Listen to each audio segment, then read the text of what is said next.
தேவனுக்கே மகிமை உண்டாவதாக.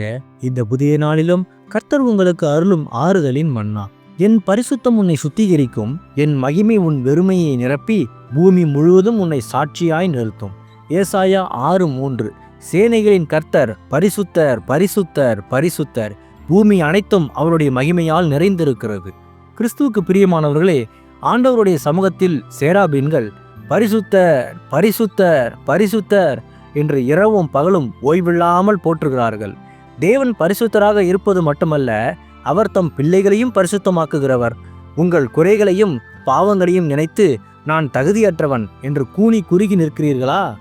ஏசாயா தீர்க்கதரிசி தேவனுடைய மகிமையை கண்டபோது ஐயோ அதமானேன் என்று அலறினான். ஆனால் தேவன் அவனை அழிக்கவில்லை. பலிபீடத்து தணலினால் அவன் நாவை தொட்டு சுத்திகரித்தார். இன்று அதே தேவன் உங்களையும் பரிசுத்தப்படுத்தி பயன்படுத்த விரும்புகிறார். உங்கள் பலவீனங்களை பார்க்காதீர்கள். பூமி முழுவதும் அவருடைய மகிமையால் நிறைந்திருப்பது போல உங்கள் வாழ்க்கையையும் குடும்பத்தையும் அவர் தம்முடைய மகிமையால் நிரப்புவார். ஆடு மேய்ப்பவனை கூட அரசனாக உயர்த்துவது அவருடைய மகிமை. ஆகவே வேத வார்த்தை நம்புங்கள், அற்புதம் நிச்சயம் நடக்கும். ஆமே. ஜெபிப்போம். என் அன்புள்ள பரிசுத்த பரலோக பிதாவே, இந்த புதிய நாளுக்காக உமக்கு ஸ்தோத்திரம். பரிசுத்தமுள்ள தேவனே, ஏசாயாவை தொட்டு சுத்திகரித்தது போல எங்களையும் பரிசுத்தப்படுத்தும். எங்கள் வாழ்க்கையில் இருக்கும் வெறுமை தோல்விகளையும் மாற்றி உமது தெய்வீக மகிமையினால் நிரப்பும்.